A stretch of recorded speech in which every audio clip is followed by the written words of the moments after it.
Welcome, everybody, to Reckless Speculation. I just opened it up with a clip from Sylvania High School advancing to the quarterfinals, beating traditional state power Madison Academy. If you follow RiverCity-Media, you know on Tuesday night, these clowns are not here. It's Coach Van, his staff, his players.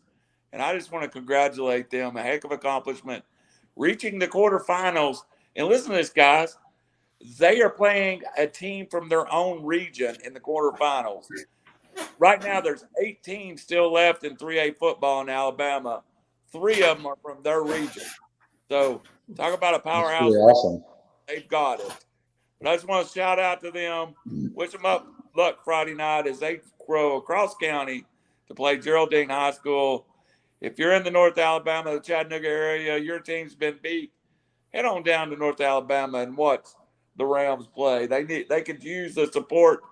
And if they win this week, they play defending state champion Piedmont, who's also a region team. So congratulations. But welcome.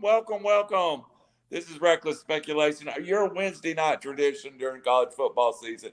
Also, the other tradition, Roger's late. So our traditions never fail. Below me tonight, though, he is the man with Ohio State blood. He bleeds scarlet and garnet, or scarlet and gray, whatever you want to call it. He is Brandon Chain, who lost this week. No, who won this week in fantasy football. I did. It was a beatdown this week against our division leader. But that's call him out, Dave Hicks. You're a bum. Yeah, old Dave Hicks. My team would have beat anybody this week except Arden. That was the only one. I think he had 170 points. Who I played, of course. Well, you wouldn't have mattered. You were your team's so bad, just as bad as mine. So. Well, let's just bring him on. The most disappointing move in our fantasy football league all year was made by the man to my right.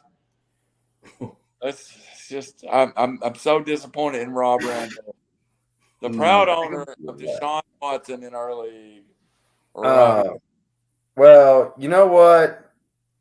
After spending all week trying to get Taylor Swift tickets and can't get them, and this whole Ticketmaster fiasco, I'm like, let's just get some low-hanging fruit. I'll pick up Deshaun Watson, and I'll call it a day. Wow. Taylor You sound like the Browns owner. Yeah. Never occurred in this world. What's that? Taylor Swift, Deshaun Watson, same sentence in this world never happened before. You're a first. Hey, I'm a wordsmith. Yeah, probably the last time you'll hear that. All right. Well, to a man that doesn't like Deshaun Watson, and I bet he never saw Taylor Swift, he's below us. He's below us. He got a little metal in his heart. You know, Donnie Osmond used to say he's a little bit country, she's a little bit rock and roll, whatever. He's a little bit mellow. This man is all metal to the heart. Tom, the Michigander Sloan. What's up, fellas? Don't tell me I just spoiled the girls' Christmas present. They're getting Taylor Swift tickets. Oh gosh, no. My pocketbooks aren't that fat for those tickets. That's ridiculous. Yes, I too was victorious this week in fantasy. I'm now 9-1 in the inaugural Speakeasy 330 Fantasy Football League. I took out friend of the show, JP. Close game. Cooper Kupp decided to go out, and George Kittle might be the most overrated tight end in the NFL right now. So I squeaked by. Excuse me. We got a guy named Kyle Pitts that's just a freak athlete that scores 2 points a week. I got to go with him. I was going to say Darren Waller's up there as well. Well, that's true. But yeah, so just my whole team. Oh my God. Robbie would draft running backs. It'd be fine. But hey, I do have a question. It's not on any sheet we're going to talk about, and I want to open up the conversation with this. We are in week 11 of the college football season, almost over. Week 13 of my high school season, already eliminated from the playoffs with my Musquatchie County Indians. I think I know the answer from Robbie, but he sometimes can get out there a little bit on me. Brandon, what is your one memory so far of this football season? Pro, college, whatever. One memory. I'd have to say the big upset with the Vols over Bama. I think that was a pretty big shocker in the college world. I mean, it's been a long time coming. Obviously, I'm not a Vols fan, but I do appreciate college football and the traditions that each university has, and especially the Vols and Bama. And man, that was a battle. That was a game. That was awesome to watch. Just being a fan, not caring who won. That's a pretty big memory for this year. Good one. Staple. Good one. And I assumed, Robbie, that's going to be yours. But I'm going to tell you, we might have had an NFL game of the year or this week or last week too. What's your one memory so far of this football season? Oh, hands down, yeah, Tennessee, Alabama. I'm sad though that I was watching Tennessee basketball shoot 23% during this Vikings-Bills game.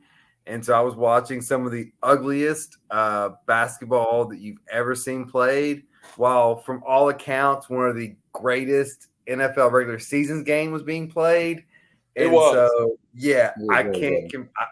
I saw Alabama, Tennessee. That's my shining moment. But I will defer to people that watched the Vikings-Bills game. All right, Tom. Outside of me picking the Detroit Lions to go to the playoffs to prove that I'm an idiot, what's the one thing you're going to remember about this football season? Well, I mean, you gotta like that maybe catch of the century last week with Justin Jefferson. One arm, had no prayer in the world to get that ball, and just unbelievable heart. That game was ridiculous. But I'll stick to my homerism. I'll go back to this past week. Justin Fields has become a pretty damn solid quarterback the last couple of weeks. He is absolutely lit it up running the ball. I think Chicago has given him kind of free reign in designing plays for him. So needless to say, he ran all over my Detroit Lions. But when they needed to make a play, it was so un-Lion-like. They take the 1-point lead with 2 and change to go, and they need to make a stop on 4th down, and they got him. So as a Lions fan that doesn't ever have a whole lot to cheer about, that was one instance where they really, really stood up and didn't play like a 2-win team. And Hutchinson had a huge game. And it just – the last 2 weeks, the Lions, I guess, have shown that there's potential there. Whether they continue remains to be seen. But that last play defensively that they stopped, it seemed like they sacked Justin Fields like 4 times in one play, finally got him down. But that was probably my biggest memory outside of the last two minutes of that Buffalo Minnesota game. Just that was an example of why the NFL is king. Just period. That game was unreal.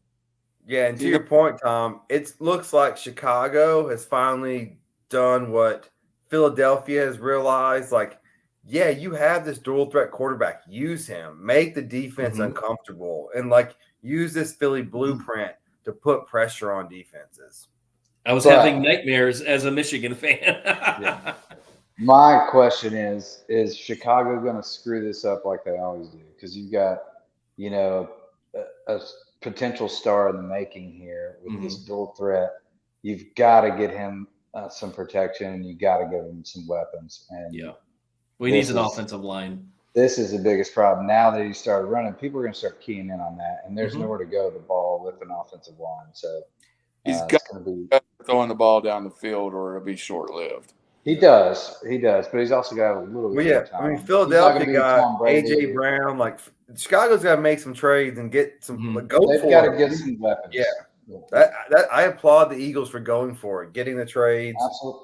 Yep. Well, that's kind of the new age NFL now. It's Yeah. the Rams set that precedent, selling out and winning a Super Bowl. Now, I mean, when you got a small window with a team and some superstars like that, you got to build pieces around. I mean, heck, if you're the Titans miss on 80% of their draft picks anyways. Get rid of them.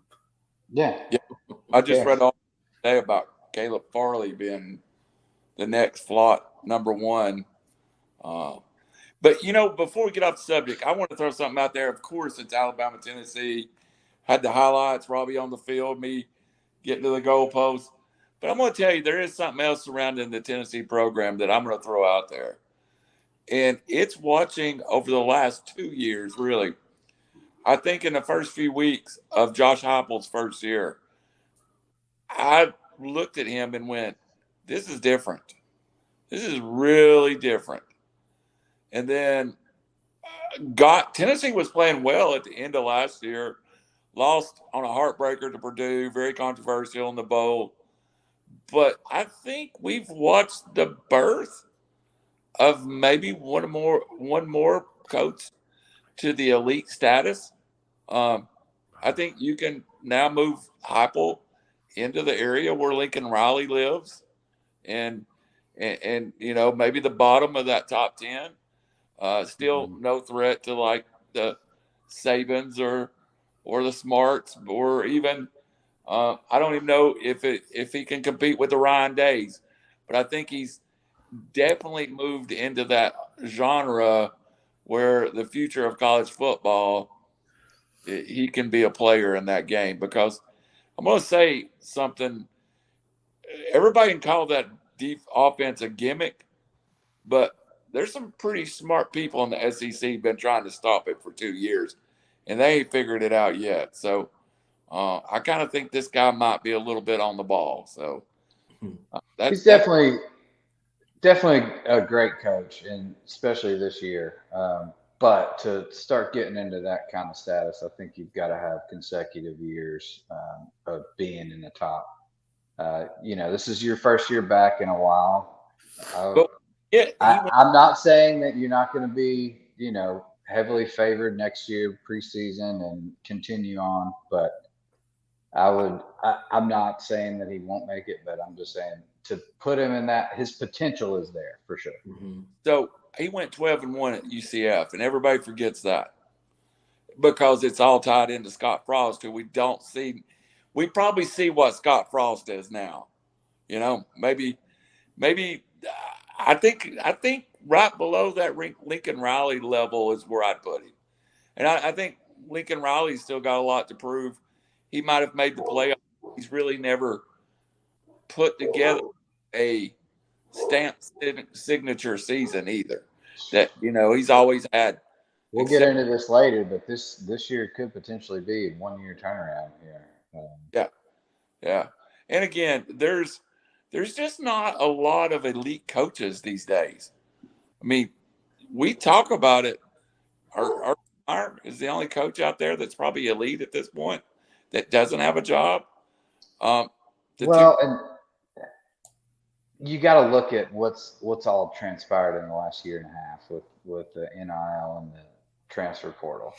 So the years of getting your guys and building a team, a 3-year window, that's gone. I mean, people can turn around a team in 6 months with NIL and transfer portal. Basketball's even more volatile. Well, Brandon, and you kind of stole some of my point I was about to make, but look, like you see this in pro sports, right? Where you have a multi-billionaire owner, right? That is just impatient as hell and just coach, give them a year, 2 years, if that works out, boom, get rid of them.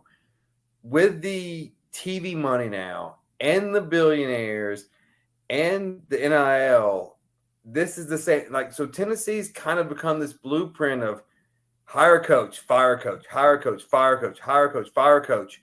and you can get the transfer. You can mold a team now quicker.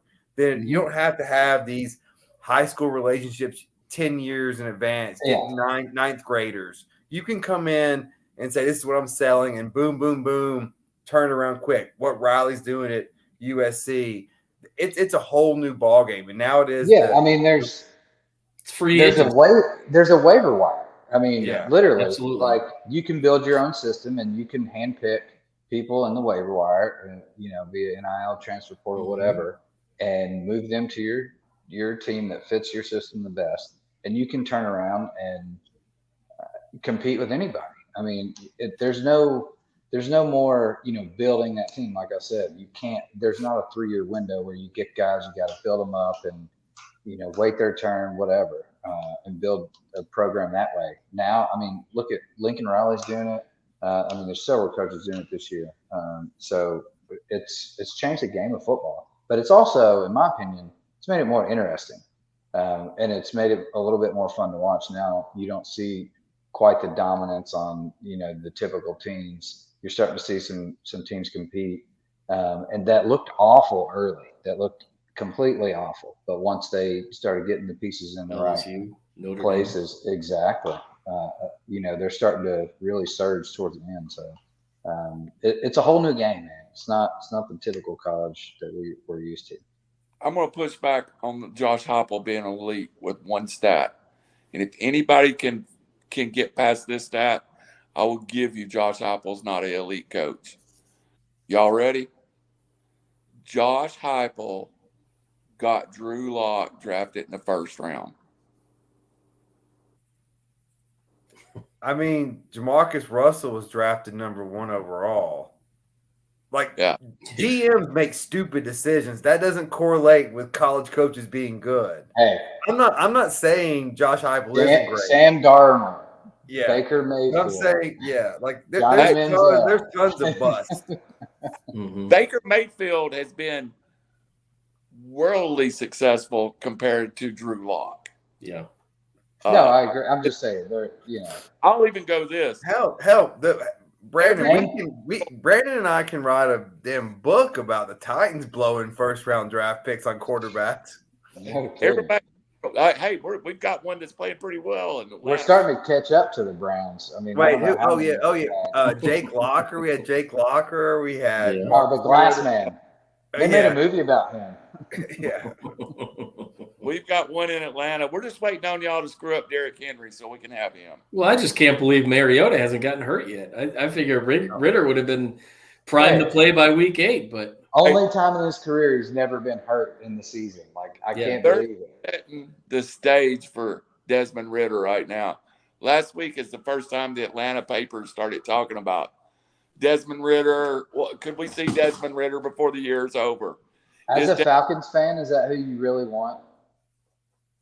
I think they want to know if he's the guy. Yeah. And I don't think they think he's the guy. I'm just going to be honest with you.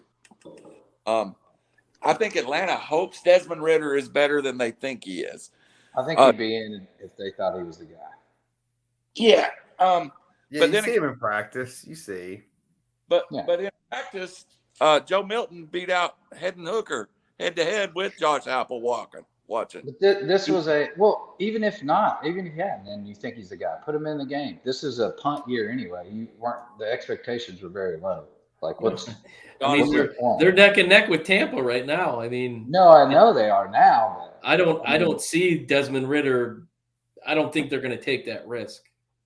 I'm highly disappointed with the Falcons this year. I wanted to lose 14 games and get Bryce Young, but we'll discuss that another show. All right, guys, we got to get into the college football playoff. I just thought I think it's a real good subject about what perceptions we've had this year. Hey, I will also throw this out. I think we're finally discovering maybe PJ Fleck getting the coach we thought he was, either up at Minnesota. So row the boat. Row the boat is not where the row the boat should be. We come on here about 2 weeks ago, or I think it was 2 weeks ago, and announced the death of Clemson's playoffs chances. With everything that happened last week, did they open a little crack to get Clemson back in this conversation, Robbie? No. I mean, short answer is no. Look, they've got so either Ohio State and Michigan still going to be ahead of them. They have a better loss. TCU losing would have a better loss. UT won't lose, better loss. LSU, maybe if they lose Georgia, maybe they bounce back. You have Alabama sitting there, still ahead of the Clemson. No, there's just no path for them. I mean, they can maybe beat North Carolina, who's ranked 13. 13.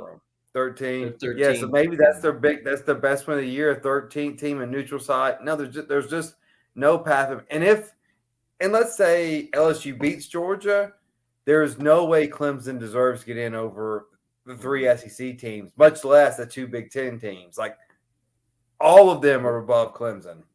Totally agree. All right, let's move on.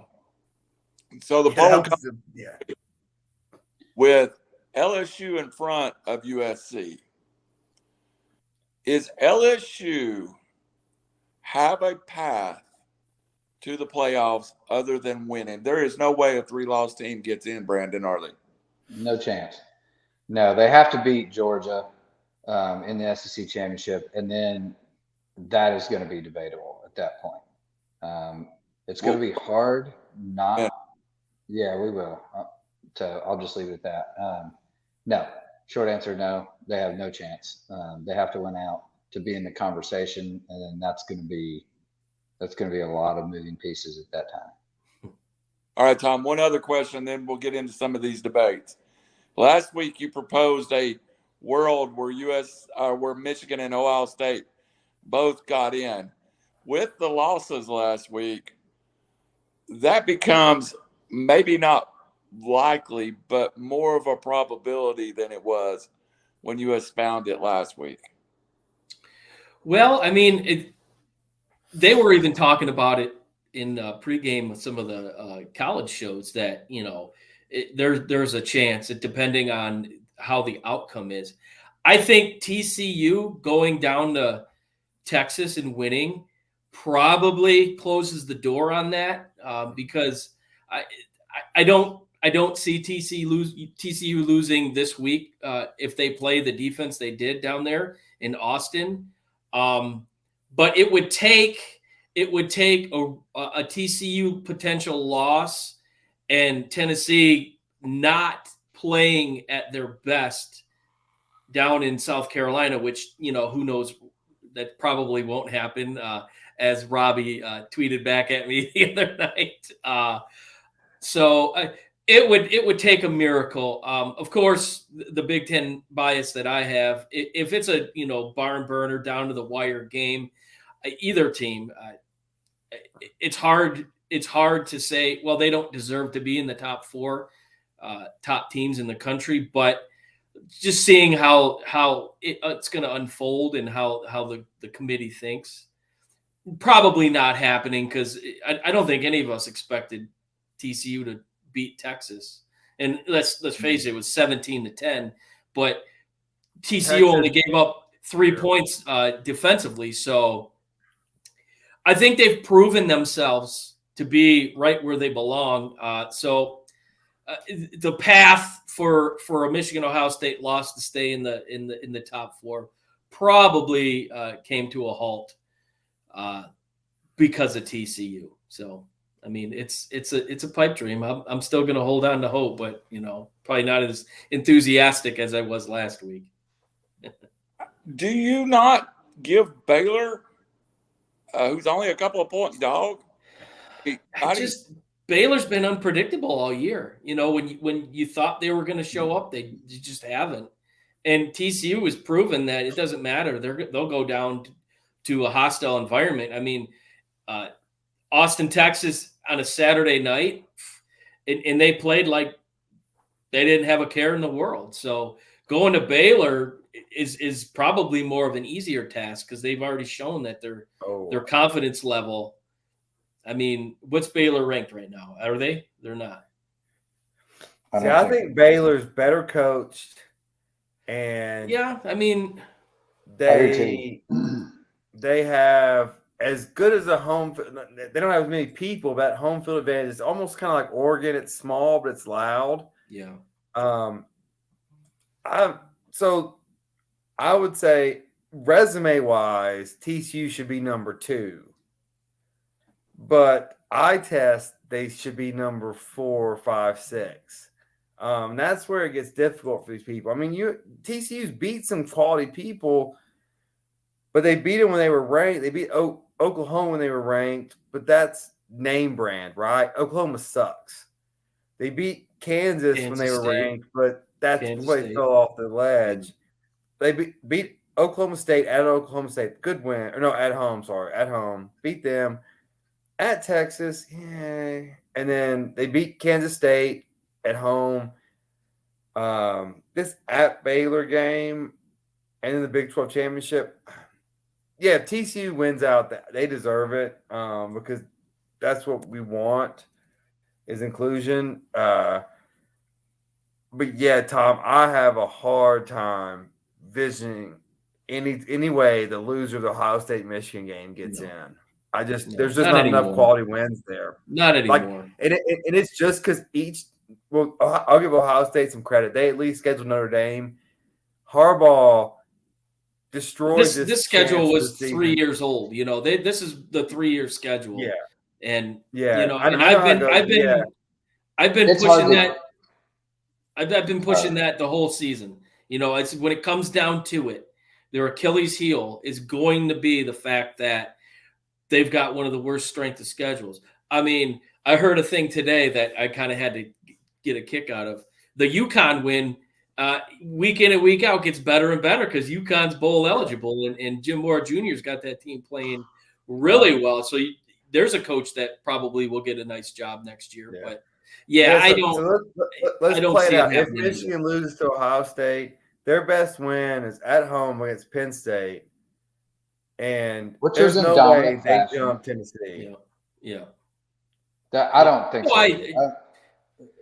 Look, I'm with you, Tom. I mean, it would be awesome if there was a barn burner and, you know, Ohio State squeaks one out and Michigan somehow only falls to 4 and there's 2 Big Ten teams in the Final Four. But there is so much going on this year and there's so many teams that are just right there. Mm-hmm. Any other year, this is a really good chance. But this year, this is an example of why 4 teams just isn't enough. I think, exactly. And I think 12 is too much. I think 8 is the right number because is Penn State going to win a national championship? No. Is Oregon after their game last week? Probably not. Is Utah? Who knows? I mean, we thought so at the start of the year, but you start at 8 down, and any one of those teams has a potential, in my opinion. Sure. If TCU gets by not only Baylor, but probably a rematch with Kansas State, I still think that there's a path for TCU to go down. I really would be nervous as TCU matching up in a Big 12 game, a championship game with Kansas State. I would be. And they barely beat them before. Yeah, I don't disagree with that at all. It's going to be a wild finish, I think. I mean, let's not count out USC. I mean, they could go in and win if they beat who they got, UCLA. They're only 2-point favors, but Notre Dame, who is surging right now. So that's the thing about this year and why I agree with the 8 teams, because a lot of times it takes the first 3, 4, or 5 games to really get rolling and start moving on, and you could take some bad losses in those first 5 games, 1 or 2 losses, and it doesn't necessarily define your season and your team, but with 2 losses, you're out of it. So I definitely agree with the expansion. This year is proving why. 12 is a bit much. That's a little bit more money on their part, but what I do like, Brandon, is you get a home game for the first 8, as I understand it is being proposed now. So Your first four will get a bye, right? Yeah, 1 through 4 gets a bye. 5 versus 12 will be on somebody's campus somewhere, and I do love that. Yeah, so negate the bye and play 8 and be done with it. I mean, whatever. All right, I want to talk about a couple games that will impact. We'll get to Tennessee LSU after that. We've already opened it up. USC 2-point favorite over UCLA, and then also Baylor is a 2-point dog to TCU. The scenario that you talk about, Tom, I think would require TCU to lose. It would require LSU to lose in the SEC championship game. It would require USC to lose one of the next few games. I think it would require Clemson to lose, even though we don't really see a path, just to be sure. I still think Michigan gets in over Clemson. No chance that Clemson gets in over Tennessee. Yeah. So No. the basic scenario has to be one more week of complete chaos before that could even become a reality. Wait, Randall, are you saying Clemson could possibly jump the loser of Ohio State, Michigan? No, but I think a one-loss Clemson out there just makes the picture uglier because they will be a conference champion. Well, the only one they could jump, I think, would be a one-loss Michigan or Ohio State. They cannot jump a one-loss Tennessee. Not with that resume. One-loss Ohio State. I don't think Tennessee can jump a one-loss Ohio State necessarily. Oh, absolutely. Yeah, I do. There's because of Ohio State's beat Notre Dame and Penn State with a loss to Michigan versus at Pitt, Florida, LSU, Bama, UK. The only loss being away on the number one team versus Ohio State losing at home to Michigan. Absolutely, UT jumps Ohio State in that scenario. Yeah, Florida's not ranked. Alabama's falling in rankings. I mean, they're ranked number 8. Wow. Let me throw it out. Let me throw this out. I think Michigan has a strength of schedule in the 30s, where Ohio State has one in the teens. That's the only thing I mean by that. Well, no, but if you're talking about who's going to jump who, absolutely. So Tennessee's jumping the Big Ten loser. That's a given. So who's there? USC falls, eliminated.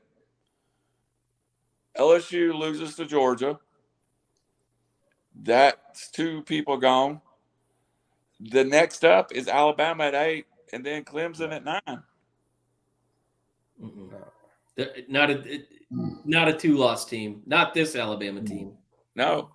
There's no. It's going to be a 1-loss. Yeah. What was your scenario again? It's going to be TCU. It's going to be Tennessee. There's no chance of Clemson. No. Who's going to play in the Big Ten West? Who's that champion? It's going to be Illinois, probably. Illinois, who you guys play this week. Yeah. So any chance? If you dominate them. Let's play this out. Whoever loses Michigan or Ohio State, if they go and lose to Illinois, are they still in? No. That's not going to happen. Yeah, so you're saying Michigan would have to lose to Illinois this week. Yeah. And then beat Ohio State next week. Right. No, let's say the winner. No, let's say Illinois beats Michigan. Illinois, Ohio State. Ohio State's undefeated. Ohio State then loses to Illinois. Are they still in automatically, or where does that cookie crumble? If they lose to Illinois in the Big Ten championship, no. I don't want them in at that point if they lose to Illinois. You got to think about what's going to happen with other people when you think of that. I'm telling you, I don't know that if you've got Alabama at 8, we're not down to 7 teams right now. If you take LSU out, we're down to 6 teams. TCU and USC loses. I mean, this thing kind of pops wide open at that point. No. Think about Randall. Think about it, though. Alabama, even if LSU loses to Georgia with 3 losses and Tennessee sitting there, Alabama lost to both of those teams. You can't drop them below. Alabama can't jump. So one loss Ohio State or one loss Michigan Yes, absolutely is ahead of Ohio or Alabama. I mean, there's just no question about that. I agree. Alabama's lost to two of the teams in front of them. They can't jump both of them. But in my scenario, LSU's lost. It does. Now, 3-loss team. But they still have Georgia and Tennessee ahead of them. Georgia still in. And a Big Ten team. And there's still one more spot. If USC and LSU is really USC. I guess in your scenario, I guess it is possible the Big Ten champion. Well, no, then UNC gets in. If Clemson loses, But Illinois got what, 2 losses right now already? Yeah, Is that so right? 2-loss Big Ten team. All right. If they win the championship, a 2-loss Big Ten team, they actually win the championship. So that would trump a 2-loss. Well, then in that scenario, if USC loses again, you're looking at 2 Big Ten, 2 SEC teams in, which is what we've kind of all alluded to all year could happen. Right. All right. I want to jump subjects one more about the playoffs, and then we're going to go someplace else. I sent y'all an article, and it's a very interesting article. If LSU wins the SEC championship, we've all said they're in. This article is founded on that and go, if they're in, how are they in over Tennessee? And I agreed with that. How do you put even the SEC champion in over a team that you lost to by 27 points on your home field? And it wasn't one. This was like week 7. So it all depends on how many points each evaluation is worth. So how many points do you get for winning a championship? Like in the past, they valued a championship game to be pretty high. A winner of a championship game over. Brandon, they've put Notre Dame in. They've put LSU in when they wasn't the conference champion. They've put Alabama in when they wasn't a conference champion. I know, but there's been a lot of times that people didn't get in because they didn't even have a conference championship. And that was the biggest thing. Now, listen, it's like anything else. It's all political. They're going to get the teams in they want in, big money markets. I mean, that's where it's going to end up. I mean, we can sit here and speculate all we want to, but that's what speculation. And when we get this perfect scenario where we think the committee's just completely screwed, they're going to pull rabbits out of the hat, and it'll be big money markets, and we'll all be blindsided by it. So. Well, and I'll say this, and so like college basketball, to draw a parallel analogy, like I've seen 10 times over the last 12 years, Tennessee will go up to Kentucky, lose by 20, then they come back to Knoxville and they'll beat them by 20. That does not mean those teams aren't equal. It just means it's a different playing field. And like that's what, but they don't take into account. So look, if I'm arguing for Alabama lost 2 games, each in the last play of the game, at 2 of the most hostile environments. By what, 4 points combined? Yeah. And so it's like, if you really want to argue Alabama's not the best team, I could literally go up there and make a solid argument that, hey, that's how the cookie crumbles, though. You put them both in Tuscaloosa. To do that. That's your job. And they're undefeated, No, I'll take it one analogy even further. In golf, I'll play on a windy day. It's 30 miles an hour, and I shoot, a 79, which is fantastic in those conditions, and doesn't change my handicap any because they didn't know the wind's blowing 30 mile an hour, and I made 17 8-footer putts. Who cares? So, but I do agree they need to take that into consideration, but they don't. Who knows what they do with this board? I think it's just like it's almost like the NFL, like Goodell created his own little board so he doesn't have to do stuff. And at the end of the day, it's a TV show, right? They're gonna put who they want in, and they'll justify it by whatever means they have to. And be like, strength schedule or road wins, quality win late, lose early, blah blah blah. it's all this just justifying the means. It is. I know we don't have our The Pac ends. guy on here, but I sent out a thing earlier, or Pac-12 guy. I sent out a thing earlier. 7 of the top 10 games, television-wise, featured either Tennessee, Alabama, or Georgia. The other part of that was the ones not on that list somehow involved Ohio State or Michigan. So if you're trying to build a TV ratings, those are the 4 teams you want. You want 2 SEC teams, 2 Big Ten teams. Well, and this is why USC and UCLA are coming to the Big Ten.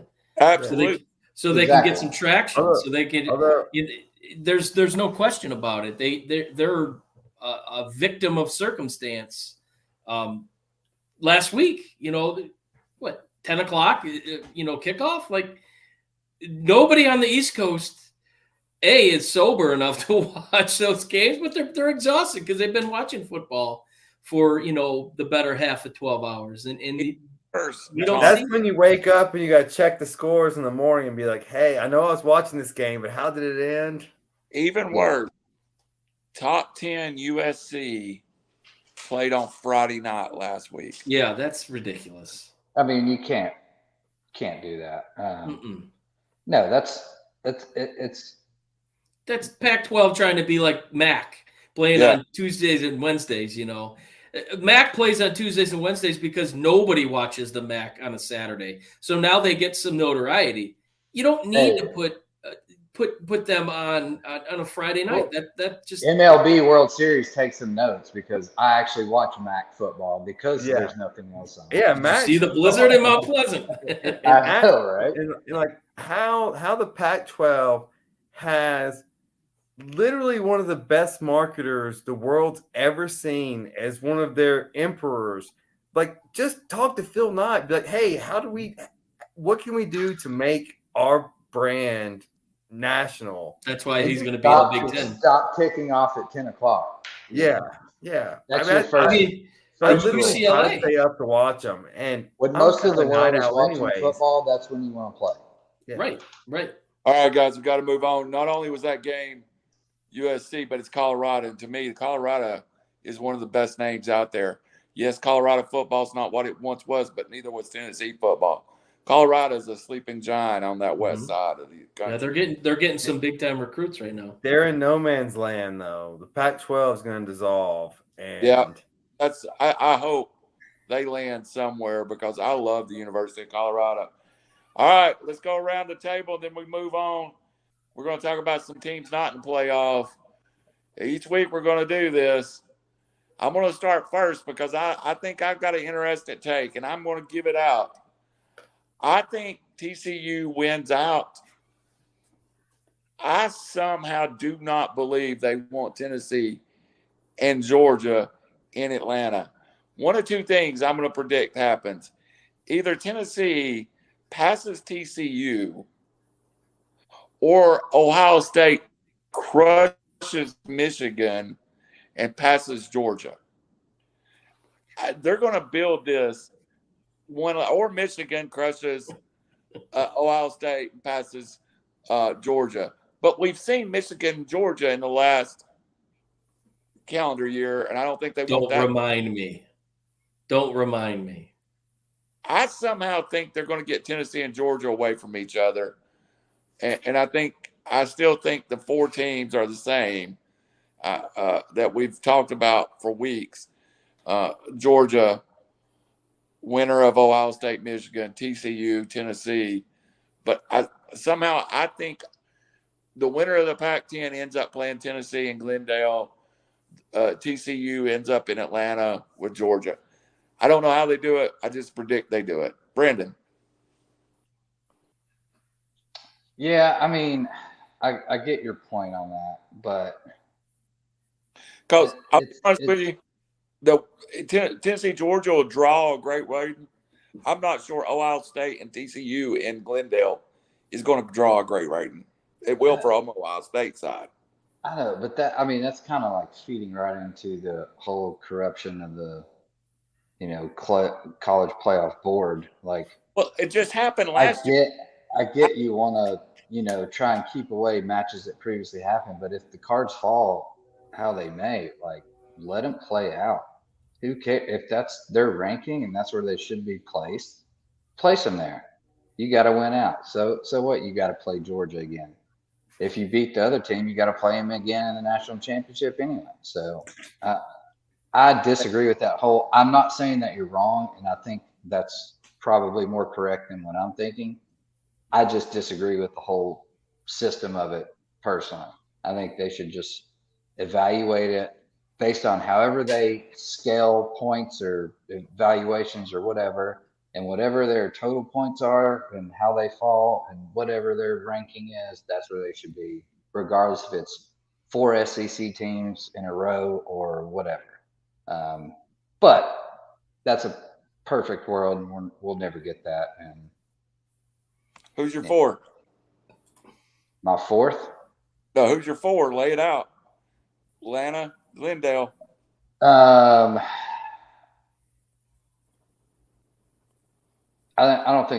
think Georgia's going to beat LSU. And I don't think they fall. I mean, you can't fault them for a win in the SEC championship, even if Ohio State, which they will, thump Michigan. Ohio State, Michigan is out of it. So I'm going to go Georgia, Ohio State. I swear it gets tough.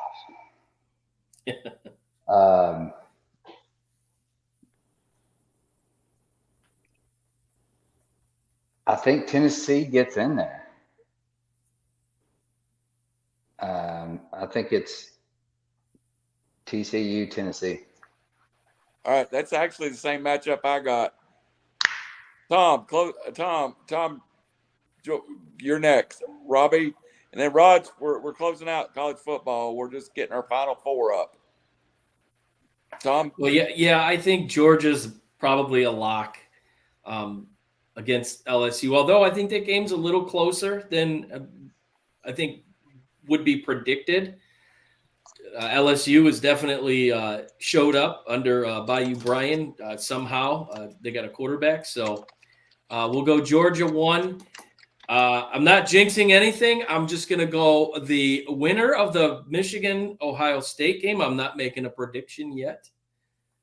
So that winner will be number 2. Number 3, if TCU wins out, they're going to move up to 3. And then obviously if the chips fall where they are, Tennessee wins out. I'm not exactly sure if USC's going to win out. We'll see. They got a couple tough road games or tough games coming up here in the next couple of weeks, plus the Pac-12 championship. So if everything stays the way it is, it's going to be Tennessee. And just strength of schedule alone, you can't argue. They've had the most impressive resume all year in college football. So we'll go Georgia, Michigan, Ohio State winner, TCU, Tennessee. I understand where you're coming from, Randall, as far as the committee not really wanting to play. I think that's obvious right now. And if they do anything other than that, then it's a little suspect. So I see that that's probably what we're going to have. And you should be okay with that because look at Georgia. They got manhandled last year against Alabama, come back, and they were a whole different team the second time they played. So as a Tennessee fan, that's what you should hope for. I just want an excuse to go to L.A. Robbie Davis, and then we'll come down to Raj. Yeah, I don't necessarily disagree with y'all's logic as far as they don't want a rematch in the semifinals. But with that being said, they don't want a rematch in the finals. And so I think because the games are on New Year's Eve this year, if you're going to have a rematch, put Atlanta or Georgia and Tennessee in Atlanta, match them up, let them play. And then because what you want, if you're a TV executive, you want SEC and Big Ten in the championship game. And so to put Georgia versus a Big Ten team in the start, or Georgia versus TCU and Tennessee versus the Big Ten winner or whatever it shakes out, you don't want an SEC matchup again. I think that's bad for TV. I think you want more geographical areas. And so I think if you're going to have two SEC teams in, if that's the presumption we're playing on, put them in the semifinal in Atlanta, get all that attention in that Southeast region, get it there. Whoever survives, survives. And then whether it's Big Ten, Pac-12, let them go against the SEC winner. And then a true, at least half of the country or the entire country region. So that's, if I'm a TV exec, that's how I'm thinking about it, especially the games being on New Year's Eve when they're going to draw a smaller rate than they normally would, which I could go for days about why it's on New Year's Eve. That's so stupid, but I'll digress to that. No, I totally agree with that logic, Robbie. That's, you'd rather have that matchup sooner than later, for sure.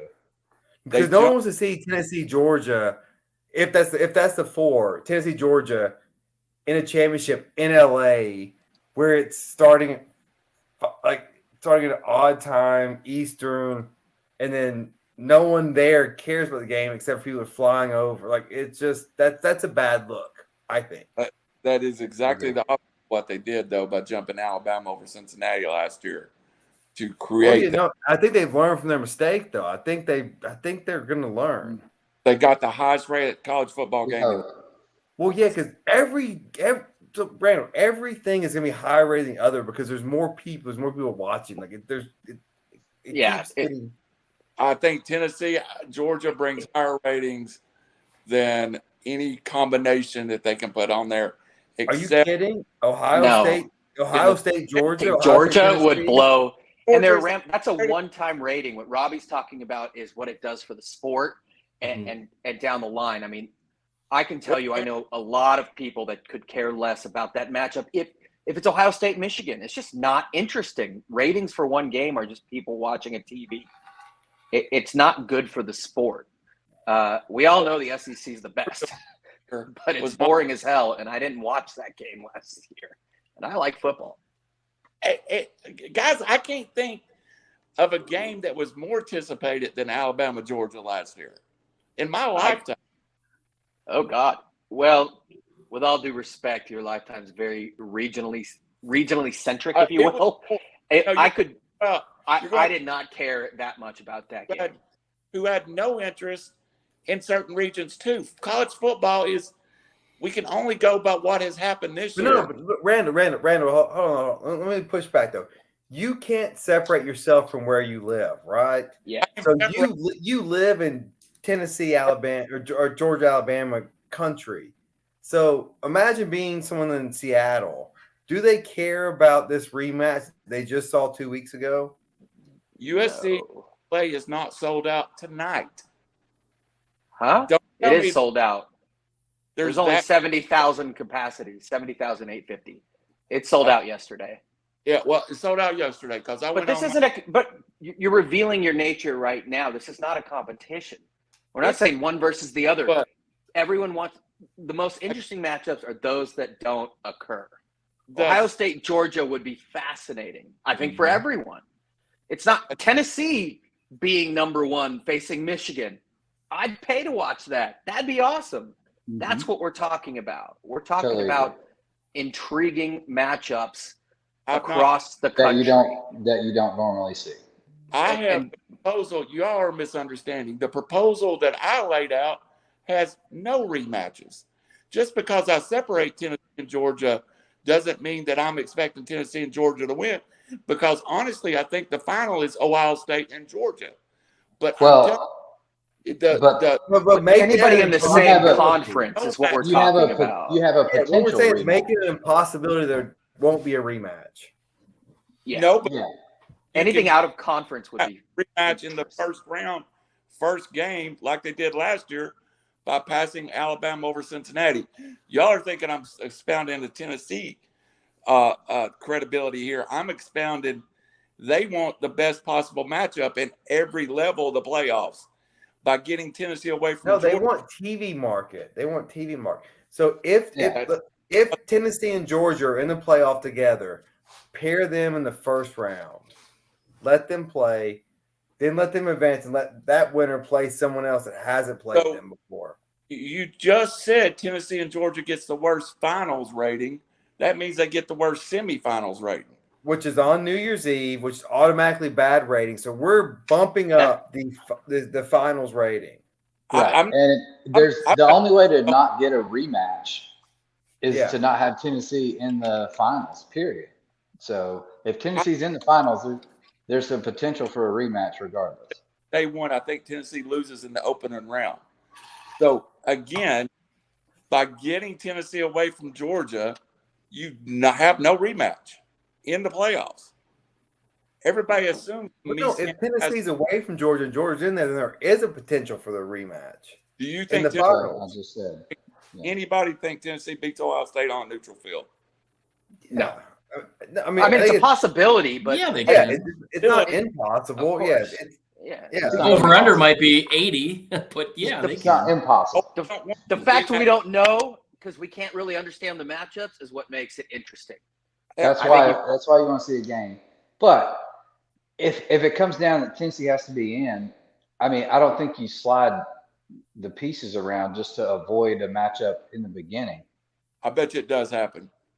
I'm going to stick with this case. Well, what does happen, what should happen, are two different things. I think they get the primary matchups by getting Tennessee losing to Ohio State and TCU losing to Georgia. But, again, I think y'all are misunderstanding my point, to thinking that Tennessee will get to the finals. No, I don't misunderstand your point. I'm just saying – sorry, Raj, go ahead. No, I'm listening. No, I was just saying I'm just saying, like, there's no point to, try and move these chess pieces around. There's no way they should jump to number 3 coming out of the 5 spot with not playing anyone. I mean, they have to be number 4. Right? If they get in, they've got to be number 4. And then so you're thinking that Ohio State or Michigan winner could jump Georgia potentially. No, I think Alabama jumped Cincinnati to avoid the playoff. Last year. Yeah. All right. That's all I'm saying. That's exactly what happened. But so what is your premise of this year then? Like if Tennessee's in the finals, if they make the Final Four, what's your the highest rated football games are TCU, Georgia, Ohio State, Tennessee. I expect Ohio State to beat Tennessee. I expect Georgia to beat TCU. The finals would be Georgia, Ohio State. That gives you the 3 games. So by going that, you're going to say that Tennessee jumps TCU to number 3 spot and TCU falls to 4. Somehow it's going to happen. I don't know how. I don't see how that even happens when Tennessee doesn't play a championship game. TCU struggles at Baylor. TCU I think State. Like there's no Big 12 championship game this year because that blows my entire. There is. I was going to say TCU. If that's TCU, Kansas State. Segue. That's my point. TCU loses that game, in my opinion. When they played Kansas State earlier, and this becomes moot. So let me circle in because first of all, with USC, I am going to go Saturday. I'm going to go to Notre Dame as well. I think they lose both games personally. Let's just say, for the sake of argument, if they don't, and they, it does hurt that Oregon lost and UCLA sort of inexplicably lost to Arizona because they're not going to get, in my opinion, let's just say everybody else ahead of them wins. They're not going to get enough. With UCLA being 16th, Oregon being 12th, UCLA was probably going to be a borderline, if not, a top 10 team. And I mean, they would have been. They would have been ahead of Utah by virtue of a better record and by beating them. Notre Dame's climbing, but as Colin Cowherd said, USC has tons of talent. They have first-round talent all over the offense, a few on defense, but they're talent thin on defense. They were 4-8 last year. They had 39 new players. Thank you, transfer portal. They will be in the playoffs. Lincoln Riley is amazing, but they cannot compete with the horses especially on defense, with these big-ass teams that are ahead of them, TCU excluded. So I think they'll probably lose Saturday. But let's just say they win out. It would be a fascinating matchup on paper, which my Final Four then would be Georgia, Michigan, Ohio State winner, Tennessee, and USC. Those would be like a dream when it comes to matchups for the committee. 4 powerhouses, whatever they may be. Now, USC would get smashed by Georgia just because, oh gosh, the athletes, but it'd still be fascinating. My more plausible scenario involves the Michigan-Ohio State game being very tight. I think it's going to be a grinded out game. I always believe in the running game. So in my dream world, I think it's Georgia, Michigan, Tennessee, and Ohio State because it's such a close game. The reason why I think this is I think LSU loses to Georgia. I don't think Bama is going to get in just with 2 losses and by not playing a championship game. And, TCU beat Kansas State 38-28 a few weeks ago.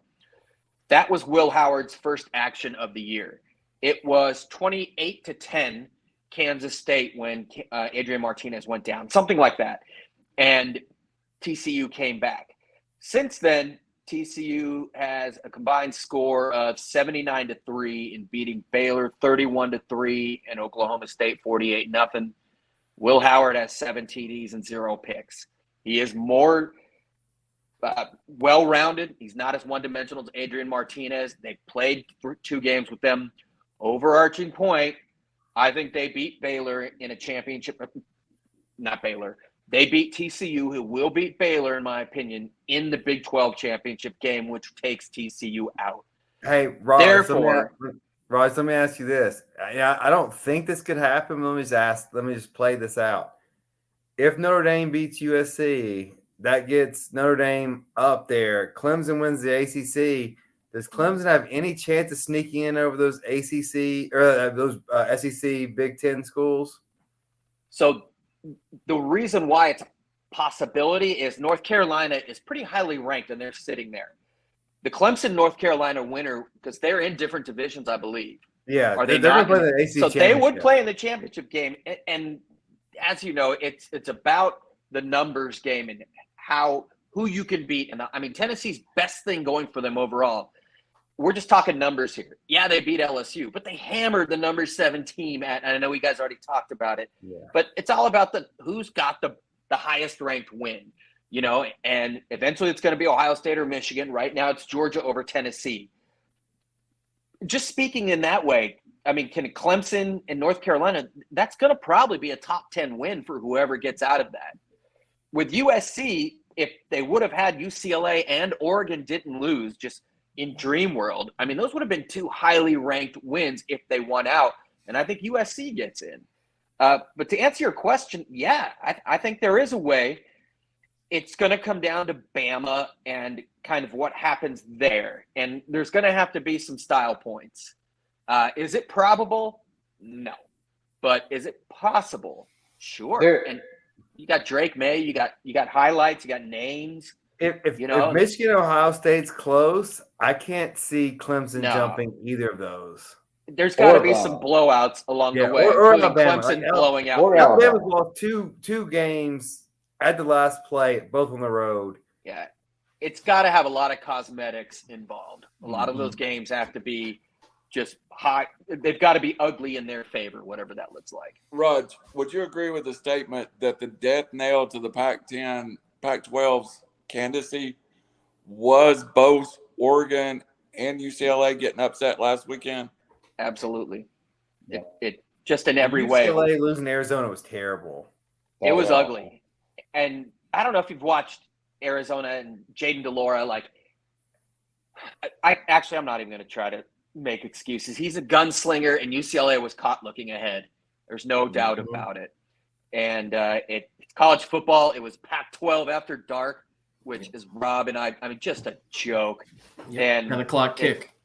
It was just horrible. And they were caught slipping. I think they're going to beat SC, and I think they're going to beat us pretty good.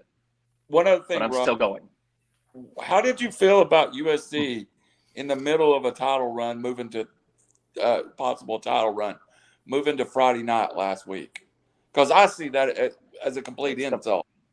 It's the Pac-12. I'd say that they're being vindictive. I mean, they've actually made statements about how they're hurt, but they've acted like a petulant child or somebody cheated on an ex-girlfriend, ex-boyfriend, but it's just so stupid on so many levels. And Robbie knows it well. Are we surprised by this? No. I mean, just perpetual incompetence on so many levels. They're finally there's a reason why USC's leaving, and you need to do everything in your power, marketing and otherwise, to take advantage of your situation. And the Pac-12 is always the opposite. When I saw that score on the bottom line on Saturday, I was like, "Is that from last week?" Surely exactly, last dude. night. I was like, "Seriously, they played Friday night?" And USC lost Travis Dye. That game was 3-2 at the end of the first quarter. It was disgusting. I was watching and just like, oh my! I had buddies there that are like, all right, I'm leaving. Like it was just like the World Cup. Cold. It was Friday. Yeah, dude. They pulled away, and there were some style points. The backups got in. Miller Moss, a very good backup. He came in with like 4 or 5 minutes left in the third, but they scored their last touchdown with less than a minute left. Now they were down there and they ran it in, but there were definite style points going on. Are you at a piano? No, I'm at my office desk. Usually I'm like on the ground, but why? Does it look? It kind of looks like you're at a piano. We have a piano that I've never touched that my wife inherited. Hey, guys, yeah, I'm not. Hey. I mean, it does look like I'm at a piano. Yeah. It looks like this is the end of my. Yeah. This is the end of what my laptop sits on, a little shelf thing. But yeah, I totally like.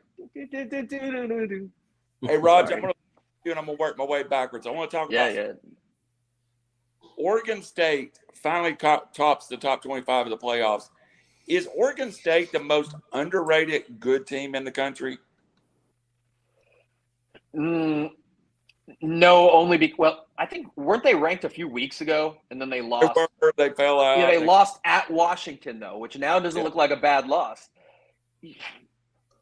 I always look at talent. If you look at Oregon State, especially their secondary, they're NFL dotted. They have a lot of talent. I don't know how good they are. Chance Nolan was returning quarterback, and he was good last year. A lot of people had him second or third all Pac-12. He's been awful this year. They went to a freshman, Ben Gulbranson, just a typical freshman. It's not been pretty. They're just kind of winning football games, like NFL style, NFC Central before when they had defenses. They've gotten an identity with Damian Martinez. They're just Big Ten football, but they're underrated, yes. But I mean, I was shocked they stayed with Washington. I don't know how good they are. Are they better than any of these garbage freaking UCF and Tulane and Okie State and those guys? Yeah, they are. But I don't know who they're better than up higher, if that makes sense. They're just playing much better football. Brandon, you saw Notre Dame earlier in the year. Now up to 18. Is Notre Dame legit, or have they been a victim of a very weak schedule lately? I think they're getting there. I mean, look, you start with a never-before head coach in Marcus Freeman. First year there, yeah, he's a player's guy. He's been on staff, but he's never coached. And that was a big game for him early on in the season. He's had a lot of speed bumps, but I think he's starting to rein it in. I think they are getting better. The talent's there. They've got some really good players.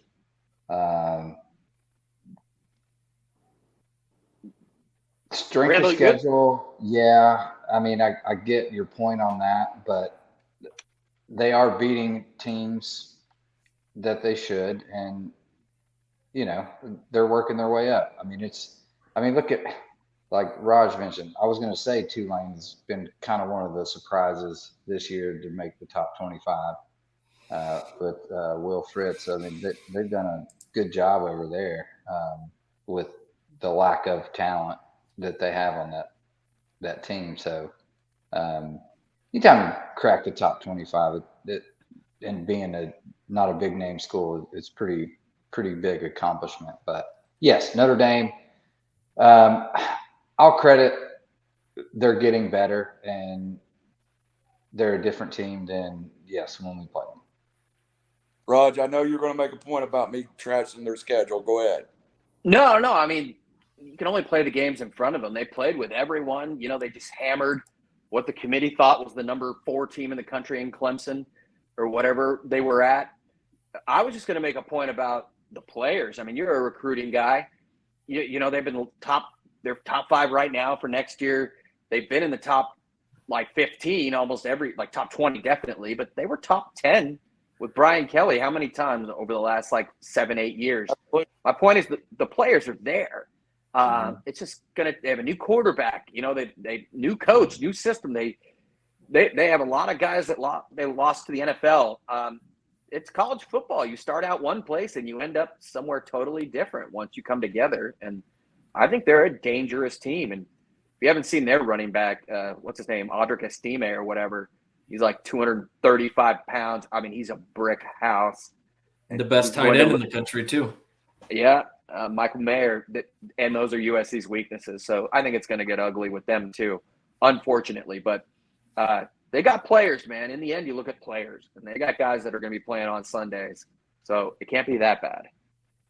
All right, Robbie.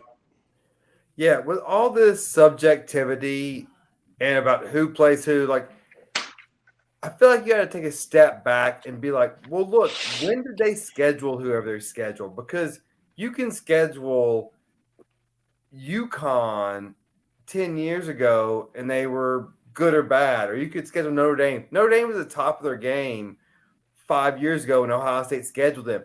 It's not Ohio State's fault that they just got a new coach and then Brian Kelly left. And so it's just I feel like it's so punitive about who you play and who, think about the mindset of the program. And this is don't make it so much oh, you haven't played anybody. Well, when we scheduled them, they were somebody, and then coaches change. And so I think it's just there's got to be a lot more eye talent and just what is this football team and how do they match up about who's ahead of them? And then not so much just this strength of schedule, strength of record, because yeah, I mean, especially home and away, and especially in the SEC.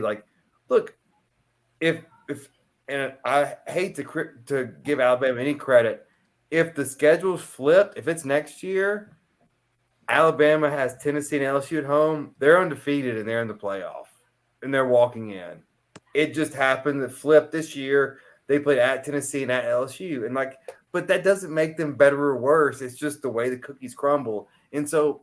If college football is going to really crown the best champion, they've got to take these things into consideration. Think just outside of, Notre Dame sucks this year, or they're not good this year. Well, when they scheduled them, they were that good. And that was the anticipation to top 5 teams playing at that time.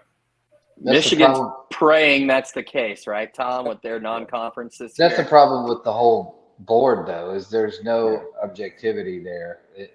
There's favorites and who they think should be in based on money markets and everything else. So I mean, the where do you start out? That's the simplest thing to do is let Vegas pick the top 4 teams. Yeah, man, it's like Ken Palm. Right? They know, they got their metrics. They know what's up. Exactly. You put a favorites up there, point spread, and you see what happens, and that should tell exactly. That should tell all.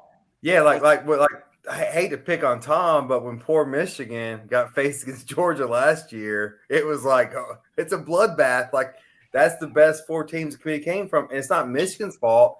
That's just a bad matchup, and everyone loaded up on Georgia. But again, matchups are a huge key. I mean, you can have a really good team that matches up well with another really good team, and vice versa. That does. Well, no one was beating that Georgia team last year. No, I know, but I'm just saying, if you're strong in the run game and weak in passing, and you can't get in a shootout with. Georgia did not go undefeated last year. I know. Remember that. No, they didn't. And all this goes away once there are 12 teams. Tom, Penn State is the 3rd team in the Big Ten. How good are they? They've lost to Ohio State and Michigan. I mean, to me, they're not properly ranked. They've got a quarterback that's 38 years old. in his like 15th year, his 15th year senior. Very, very uninspiring. They do have a good running game, and they have an okay defense. Like I said a couple weeks ago, they've got a really nice Sunday NFL type players in the defensive backfield. Yeah, secondary is good. Penn State it reminds me a lot of Clemson. They're a name, and they're a name that can be marketed. And when they go up against the big boys like Michigan, like Ohio State, they kind of get put in their place. So 8-2 in probably the second best conference in the country. Does that give them some credibility? Probably. But no, they're not right now. They don't have a quarterback. If they had a quarterback that they could put on their back and really trust to go down and get the big play when they need, that could be a different story. But I just don't see it. James Franklin's a fraud as far as I'm concerned. And the fact that they're even in the top 15 baffles me, because Oregon would take them to town. Hey, Ole Miss would take them to town. Wild card question. UCLA would hammer them. Wild card question for Tom and Brandon. If Auburn calls James Franklin, does James Franklin go to Auburn? No, because he just signed a huge extension for Penn State. I was going to say, He's not I don't going think anywhere. I don't think Auburn's a bigger hire necessarily than Penn State is. And I don't think Auburn's that stupid. Maybe a few years ago, but I think kind of the mustard's off the hot dog with Franklin. Mm-hmm. He signed for a reason. I think, USC really, people wanted him, and then you could just, see through the veil, if you will. That guy is a fraud. He signed because Penn State's stupid, and they want to have a Paterno type, a dude for 40 years there, but not smart. Well, last question to Robbie, then we'll go into our bet your nuts and closing words and all that stuff. Robbie, think about this one hard, because I'm going to ask you to evaluate this for the first time in 15 years. Is the SEC East better than the SEC West? Oh, I don't have to think hard about that. No. You still have so basically the SEC East is a two-person race, Tennessee and Georgia. The SEC West still has Alabama, Ole Miss, LSU. Those three teams trump the two teams in the East. Who's the third best team in the East? Florida. Yeah, no. Yeah, game over. No. But is Tennessee and Georgia so much more dominant? I have a hard time believing LSU. Mississippi State's better than Florida. They're better than South Carolina. Arkansas is probably better than South Carolina, Florida. But I'll answer it this way though, Randall. The SEC East best is for the first time in a decade as good as the SEC West best. All right, guys. It's a good show. We're wrapping her up. A lot of rhyming.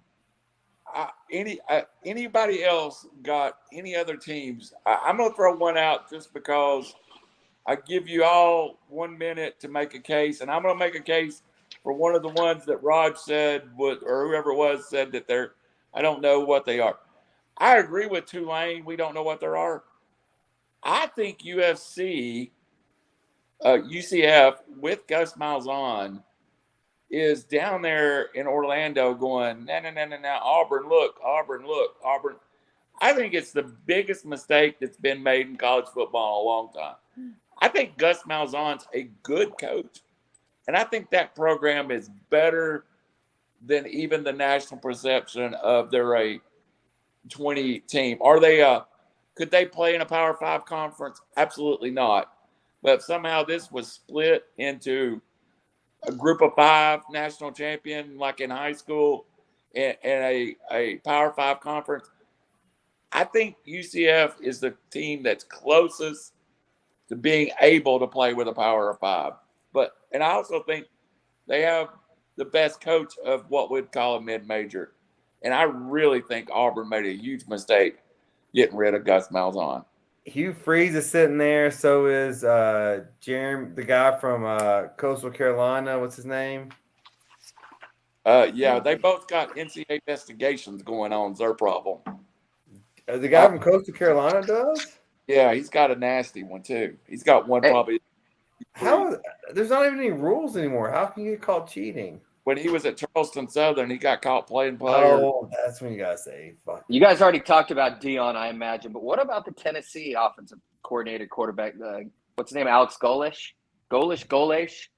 That guy, if you look at his resume and what he's done and the guys he's coached, woo. Can he lead? Can he recruit? Well, I mean, looks like it. But that's a nice name, dude. I don't hear a lot about that dude, but wow. A lot of people don't give him the credit he deserves because of it being Heupel's offense, but Heupel gives him a lot. All right. Wasn't he at UCF also? He was there, dude. He was. Yeah. You're exactly right. Robbie, who's your team? Anybody or My team for what now? most underrated team that we didn't talk about? Kansas State, man. I think Kansas State is look for Manhattan, Kansas, and the fact they're in the top 25. Bill Snyder built the program. It got tore down after he left. He came back and built it back up. He has now passed the reins. It is the most impressive non-championship winning program, I think, in the country. I will tell you this, as a Tennessee, I was still working a little bit for VolQuest at that point that Adrian Martinez committed to Nebraska over Tennessee, or he was actually committed to Tennessee and left and went to Nebraska. People in Knoxville, and I believe that would have been the very end of the Butch Jones era, was devastated by Martinez ending up at Nebraska. So he's definitely a football player, and we're seeing it at Kansas State now. Tom, best team we didn't talk about. Well, I'm going to go out to the Pac-12 and a team that looked as good as anybody in the country last week against Oregon. It's Washington. They've got a quarterback in Michael Penix, who there's a lot of fans in this area that wouldn't be disappointed if the Lions picked him up in the draft next year. It's a good offense. It's a good defense. And you go into Oregon, and you talked about it earlier tonight. That's not an easy place to play. I mean, it's a smaller stadium. They're like on top of you. And they smacked him in the mouth. And that game, 37-34, I don't think the score does it justice, but this is a team that was given no shot against Michigan State, and you know what they ended up being. They put the wood to State, and then, had on a run, had a close loss against UCLA and Arizona State. But after that, they've been rolling. They beat an Oregon State team. So this is a team that has potential. Unfortunately, they're not going to have Penix next year because he's going to be going. But I mean, this is a team that they've got the tools, and you look at their stats. Their leading rushers only got 546 yards.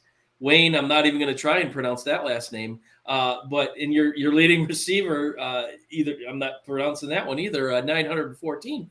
They don't wow you. They just go out and play some good football. And I was really impressed on how they were able to close out that game last week. And it showed me that was a team that is a force that could be reckoned with.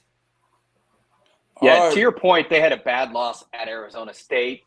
It was one of those things where Emory Jones, they pulled him, and they went with a totally different quarterback, and Trenton Borge, whatever, tiny kid, but really effective. And he just took the game over. And it was just after they lost at UCLA, which was actually a one-score game. Yeah, nobody out west is going to dominate, but that's a good team with a lot of players. And they stole our Polynesian contingent. I don't mean that to sound in a racist conquistador way, if you will. That didn't sound There we good go. either. Now we're kicked off air. Raj, Yeah, exactly. Now I'm pushing. Fortunately, I think people, a lot of audience think I'm just making up names, but yeah, they got players, man. There's no doubt about it. And I was surprised by that game. I did not think they would do what they did. But yeah, they won in Oregon, and Oregon was flying high. Bo Nix No went pun Bo in- Nix. No pun intended. Yes, Bo he Nix. did. And they got Utah this week. So, even though that's a really a uncivil war, those two schools hate each other. Oregon was probably looking ahead a little bit. I mean, I thought they would win by 10 points at least. Mm-hmm. But I don't know Totally. shit. Your choice too. North Carolina is kind of the team. Just because I wasn't here, you guys may have talked about it, but with Drake No. Maye and that route, the ACC, and by virtue, even though I think the ACC is poop, with Clemson being up, having the numbers to beat some of those teams that could sneak up higher and higher. And obviously Drake Maye, everybody's drooling over what he is as a true freshman, right? But just a prototypical size gunslinger, image, you name it. So that's a team that I don't know how great they are. I would have gone with Kansas State probably too, and Will Howard, but they can make some serious noise and end up, number 7 or something as high as that if the chips fall where they may. Yeah, they're playing Clemson in the ACC championship game. So yeah. To the most improved player on Reckless Speculation, the man that hardly talked for the first 4 months now is the dominant force. We're going to, and if I leave him out, he yells at me. Brendan Chain, best team we didn't talk about. We got a lot of big voices on here. Sometimes I just try and bide my time. Sometimes I don't get it, so I got to yell at you.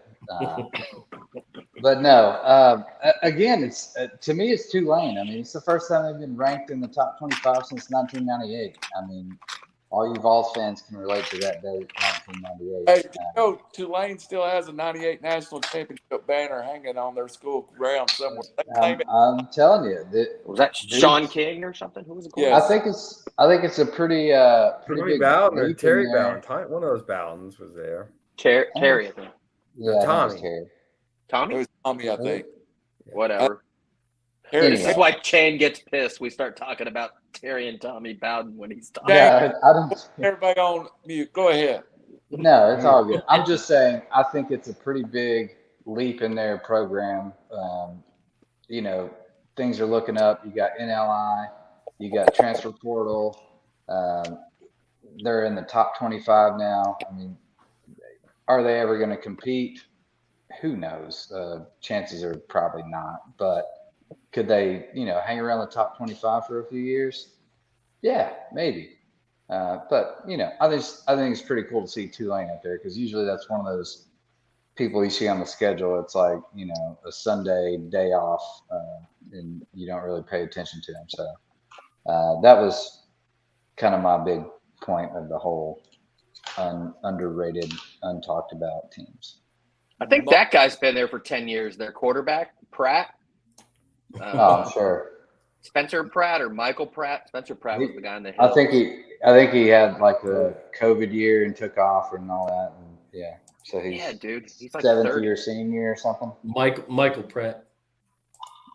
Hey, fun fact: Stetson Bennett is the same age as Joe Burrow. Yeah. Founding And he's not a good tipper. He's not a good tipper either. No, he's not. All right, guys. That's unfortunate. All right. It is so ironic that you just mentioned the names you did a minute ago, because that is my final words.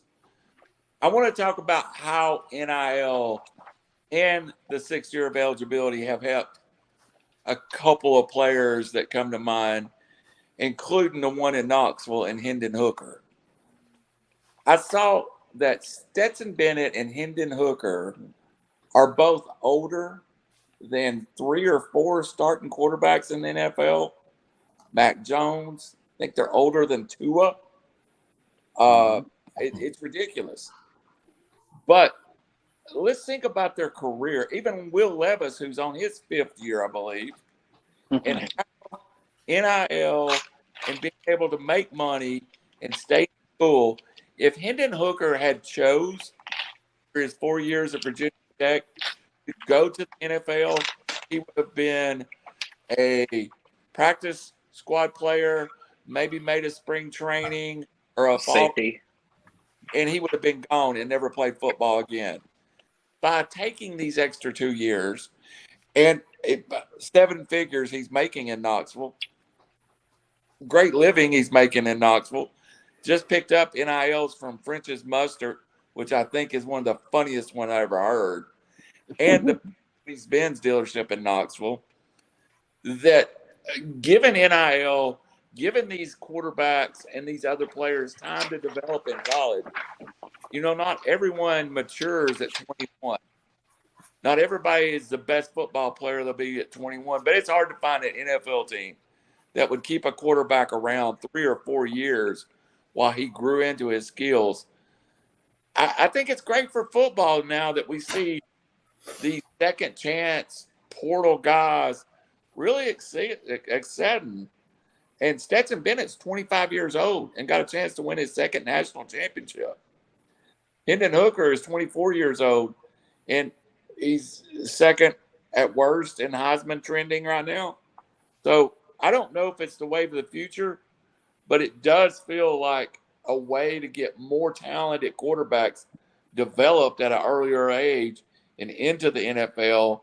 And with the NIL, they can take some time. I'm of the belief right now, Hendon Hooker will probably make less next year if he's drafted in the 3rd or 4th round than he did in NIL in Knoxville this year.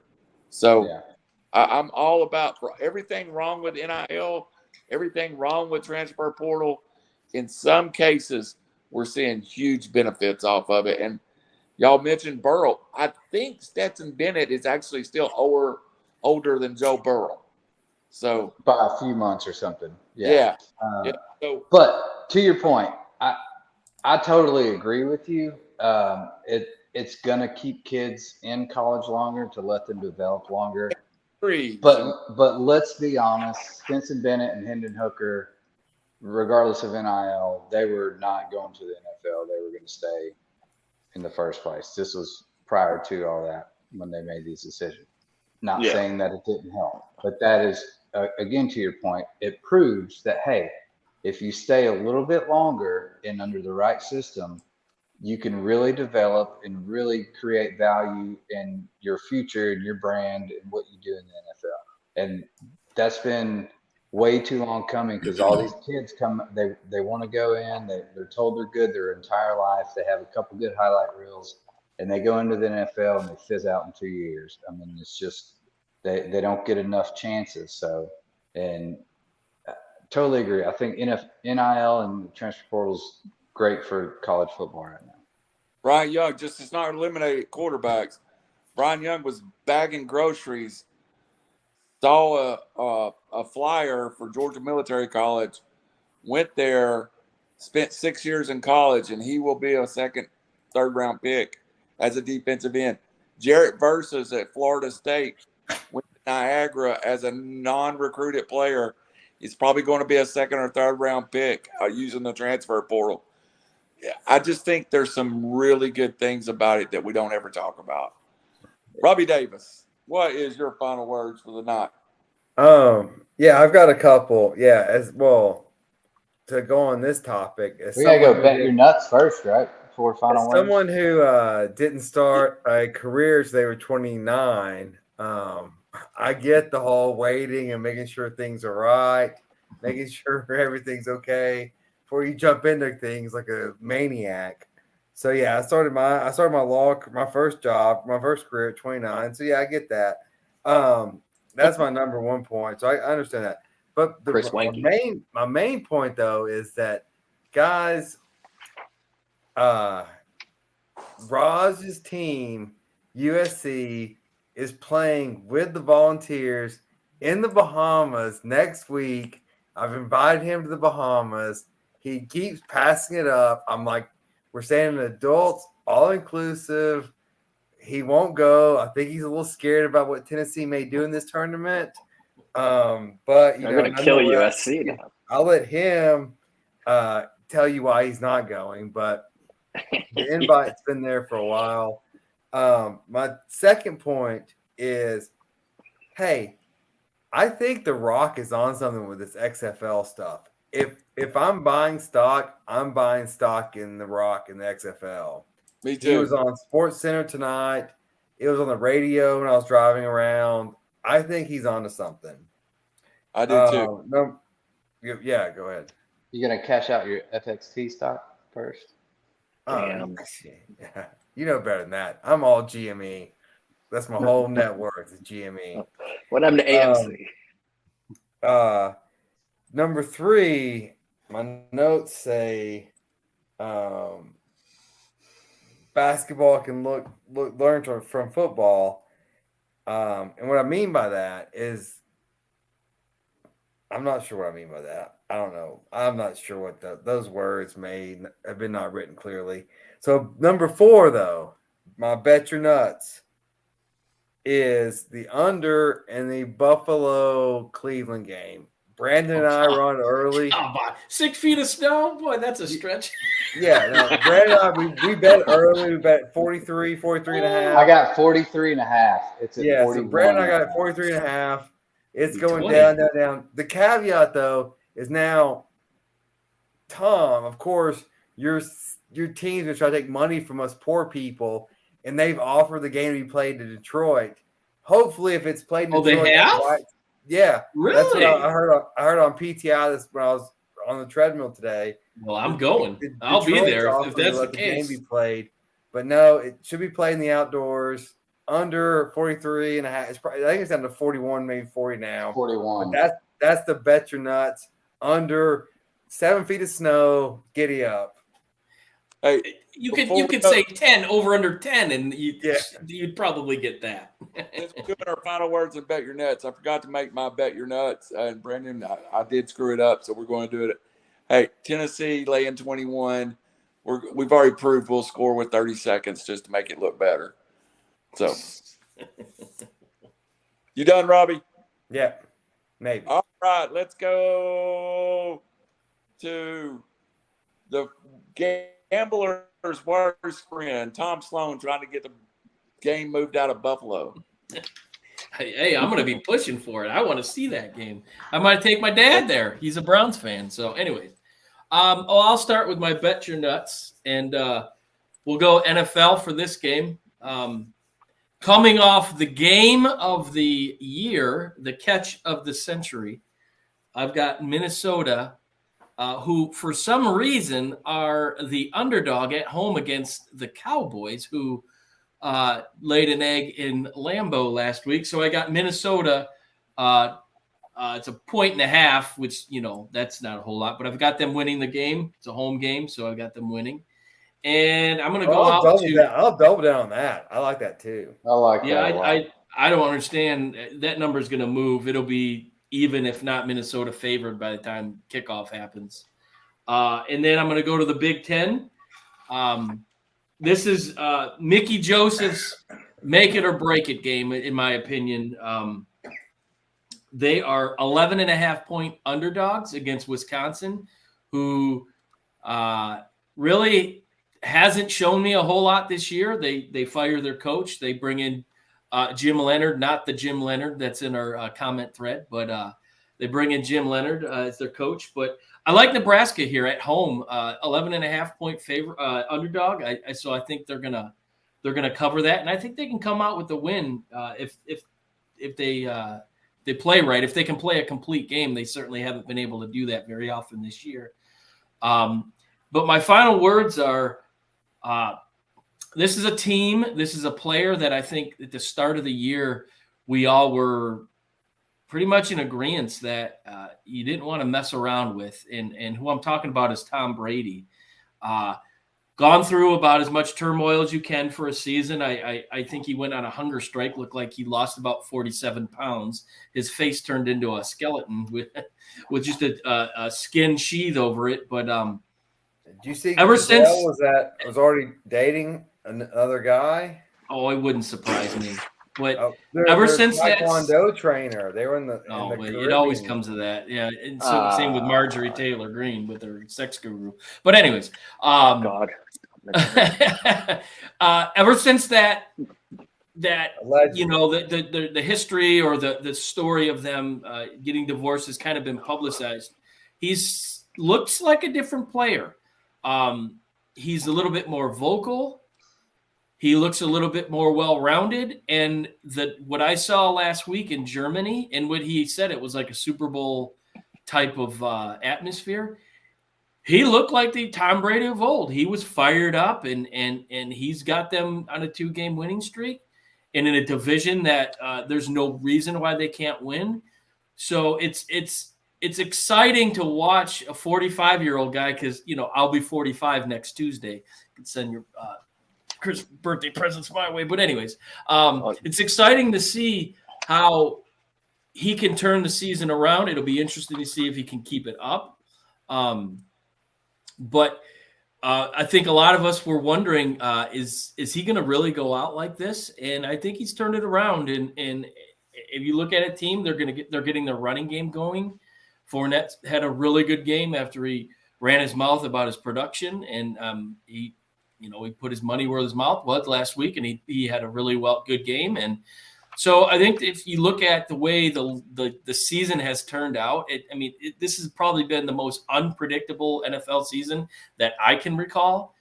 So looking at it, you're possibly looking at a Tampa Bay team who no one really thought they were in the mix, that are right there now in that division, and could be something to reckon with Tom Brady's experience in the playoffs and his drive. And darn well he's hungry, and he does not want to go out like he had been going out at the start of the season. So it's cool to see the turnaround from him in that team, and I wouldn't bet against him at this point.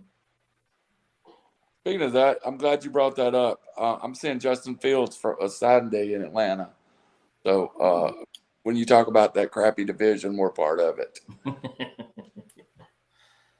All right, let's go with Raj. Brandon, we're going to let you get cleaned up twice in one night. Oh. I'll do bet your nuts first, and I'm going straight. This conference has been really good to me, and it's ironic because I usually hate it and make fun of it, but the ACC last week, UNC getting 3.5 at Wake was my lock of the year. I actually had that in a nice parlay with Tennessee getting 20.5. So that really paid out well and made up for a lot of ineptitude, which I look forward to losing all that money this week. But I'm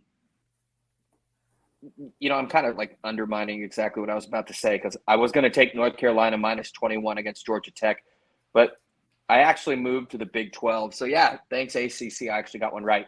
But looking at those, my bet this week is, my lock is West Virginia was just at home, beat OU. They're riding high. That Kansas State team is 7.5-point favorite at West Virginia with Will Howard playing well. Kansas State's got their eyes on the prize. I'm taking Kansas State, 7.5-point favorite, take the points. Side note, that TCU team that's 10-0 and 7-0, Kansas State just beat Baylor at Baylor, or maybe it was at home, 31-3.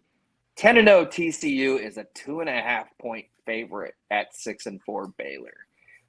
Just doesn't seem right. It's just, sometimes it's by virtue of records and, these teams creep up, but I don't know. Call me old fashioned, but I know it's in conference, but number 5 Tennessee would be a 25-point favorite at Baylor. I'm just saying that. Finally, actually 2 things. One, how about the turds we've had for Thursday night football? Thursday night football, anybody in the league says it's a joke. They shouldn't play it. You just kill yourself. Titans will change it this weekend. Titans are going to have a good game this weekend. Well, we're on Thursday. Tomorrow. I know, and it's an interesting matchup maybe 5 years ago with Green Bay. But you guys said Cleveland and Buffalo in 6 feet of snow is a 41.5-point over-under. But freaking Tennessee and Green Bay is 41. So what is Vegas telling you? It's going to be uglier than a game played with Kobe Brissett in 7 feet of snow. Jones running back and forth. I think it's going to be a good game. You're rationalizing, but when you're looking at some of the other games last week, Randall, no offense, you put the Raiders in any of these games. They're the only team that hasn't played on Thursday who should play every Thursday because they suck. But Atlanta, Carolina. Hey, put them on midnight Eastern and that throw in the Pac-12 network. Dude. And They're please, not- they'd lose to Oregon. But like Philadelphia, Houston, Baltimore, Tampa Bay, and mind you, put yourself with these teams on a Thursday. Some of these games are possibly intriguing points-wise on a Sunday, but Baltimore, Tampa Bay, when Brady was in the midst of his skeleton phase and Giselle's hanging out with her, I'm not going to say what she was doing with her Tybo guy or whatever. The worst was probably the Bears Billy Blake's.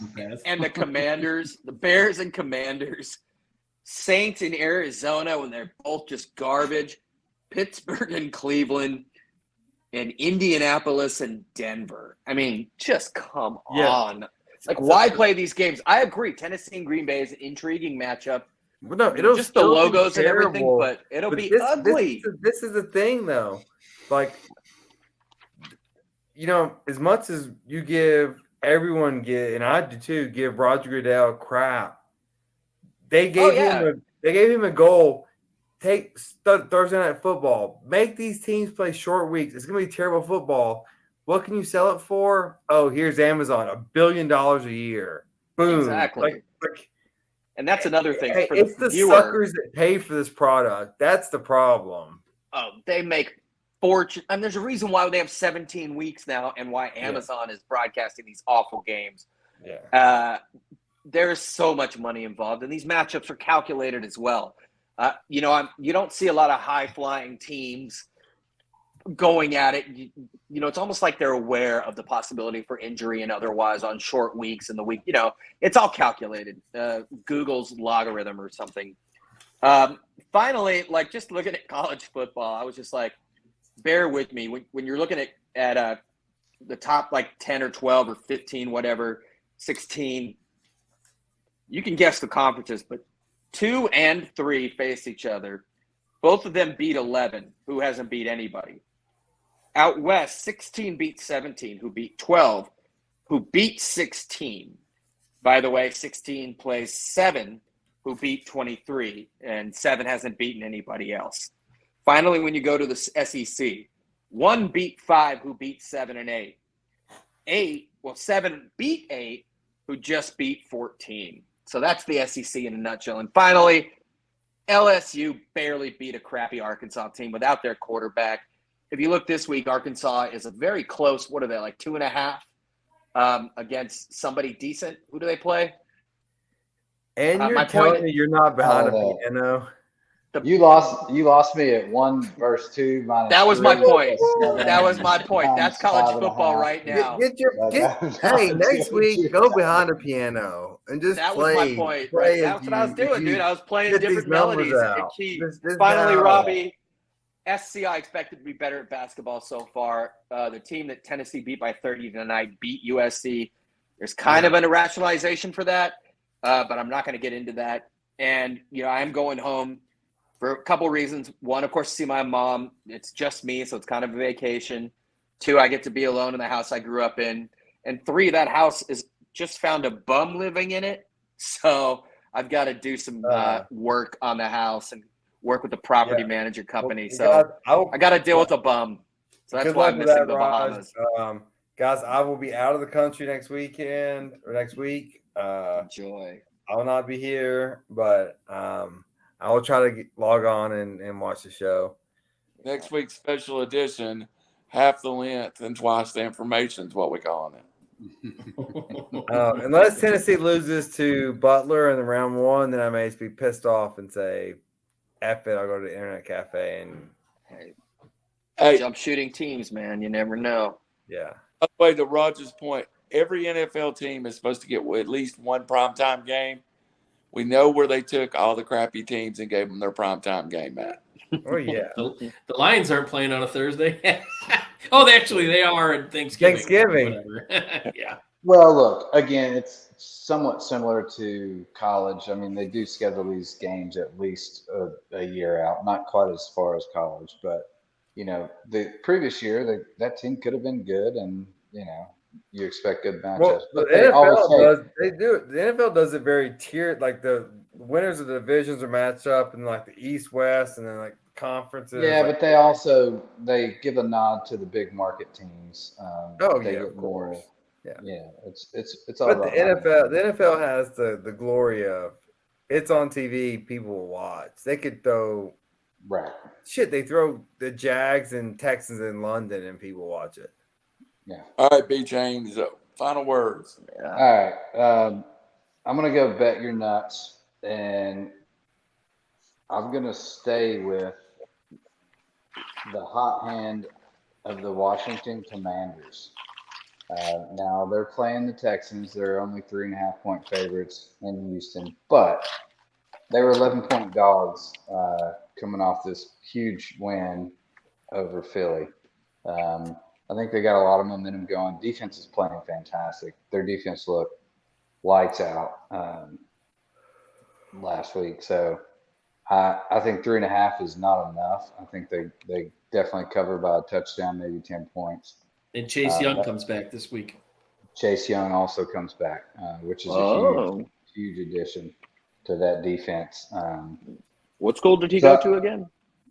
Well, one of those Big Ten schools. So I heard. My other lock, sorry, Raj, I do like UCLA +2. 2.5 right now. I absolutely think I'm still shocked by that line and that it hasn't moved more. I know it's at the Rose Bowl, and there's probably going to be 60% USC fans over UCLA, maybe 50-50, but UCLA is playing good, even though they lost last week, which was terrible. I like that a lot. SC has a lot of injuries on defense, and they can't afford them. And I think UCLA they're going to put up some points. I'll be there. I'll 71,000. By the way, Rob, the Rose Bowl, to your point, they probably could have sold this game out with 90 to 100. They can't remove the tarps once they're on. Capacity is like 70,850. I got seats today, and it was already a sellout. Let's just say I didn't break the bank for them. But that's Pac-12 football for you, man. But I agree, Brandon. That's I definitely think that's a nice, juicy spread. I don't know the politics and the procedures for the tarps and but like it's USC, UCLA, top 10 matchup. Remove the tarps. I don't care if if you have to pay a fine or whatever it is. Remove them. Get 100,000 in the Rose Bowl. Make it epic. Like it's the GD Rose Bowl. It used to be sold out every year, and it was electric, dude. It was like right down the line. It was as close as we got to other conferences. Just the red and blue. It was amazing. Last few years, not been the case, but this year the capacity is just under 71,000. The Rose Bowl was adjusted to 91. I know they easily would have hit 91 this year. I wish something the Pac-12, dude. Because I've been to the Rose Bowl many a times, and like it's epic. It's beautiful. It's the epitome of college football. It really no offense to Neyland or Ohio State or the Big House, the Rose Bowl is college football. No offense to Coliseum at that point. It's I agree. Beautiful. It's awesome, and when it's packed, it's as great as anything you can ever see. And then to them to shortchange it just for worries, it just sucks. It does suck. Agree. But I can take a leak and get a beer in the same run between quarters, so that'll be nice. Yeah. Usually it takes about 28 minutes. Yeah. Nice. All right, go ahead and finish yours up. No, final words. Just how the window, like I spoke on earlier, the window of college football is shortened for a team to turn around with NIL and transfer portal. Raj, you weren't here, but I was speaking on USC, Lincoln Riley, for instance. Last year, USC was awful. Terrible. 4-8. A lot of times they gave up. Even though you get a coach from another team that transfers over, it usually takes a couple years in the past for them to kind of build their system in and really implicate their culture and program. Now that's not so much. I mean, you can turn around a team in 6 months to a year with NIL and transfer portal. So being 9-1 is a miracle, dude. Like, I thought they could win as high as 9 games, and they still may end up with only 9 with their 2 remaining games. But to your point, still, dude, it's a that's complete insane. turnaround. It's insane. And yeah, with the 14-month turnaround. I mean, it's pretty incredible. But that's what this does, and we were somewhat speculative on how NIL and transfer portal is going to actually affect college football, but I think it's made it better. It's made it more competitive. And now you can get these teams in there sooner and faster, and you don't have, the big dogs that reign on top for so many years. And, competition's coming. Plus, we're about to get a 12-team playoff. I mean, things are about to heat up in college football over the next 4 or 5 years. It's not a coincidence that traditional powers down on their luck that have a ton of money, like Tennessee and USC, are in the top 10. Thank you, portal. Yep. Thank you, NIL. Oh yeah, hell yeah. This is a great show tonight. I really enjoyed this show. I think we got a lot of information out and kind of beat it around the court. Next week, Robbie not here. We will, as far as I know, we will still be here on Wednesday night, maybe a abbreviated version. We will talk about Thanksgiving football. We'll have another week of college information to go into the playoffs. We'll be here. Tom, Rod, will you be joining California or not? I hope so, but I'll give you advance notice. It's just a lot of family stuff, so I hope so. There are storms in the Bahamas planned, so if I'm stuck in my room just drinking, I will try to get on if the internet works. Well, if nothing else, it'll be Tom and Brandon talking about Big Ten football, because that's about all I can get out of those boys. We'll do a preview of the game that I'm going to that Saturday, which would be I'll see you guys. Oh, nice. Michigan game. You're going? Oh yeah. So I'm driving up Friday. Got that game. Saturday we're leaving early Sunday morning. I've got Titans Bengals at Nissan Stadium Sunday. So it's going to be a fun-filled football weekend. Let me tell you what Randall just recently planned over his Thanksgiving holiday. I'm going to be in beautiful downtown Nashville to watch the Vols kick the crap out of Vanderbilt next Saturday. So that's my Saturday. Hopefully they shoot more than Checker Vandy. Yeah, we're going to. So for Robbie Davis, for Tom Sloan, for Brandon Chain, for Liberace, Raj Mehta, we're reckless speculation. Smash, like, follow. We need some more follows. We've kind of held out at 1,400. Get us over 2,000. We'll have a special show. Good night. God bless.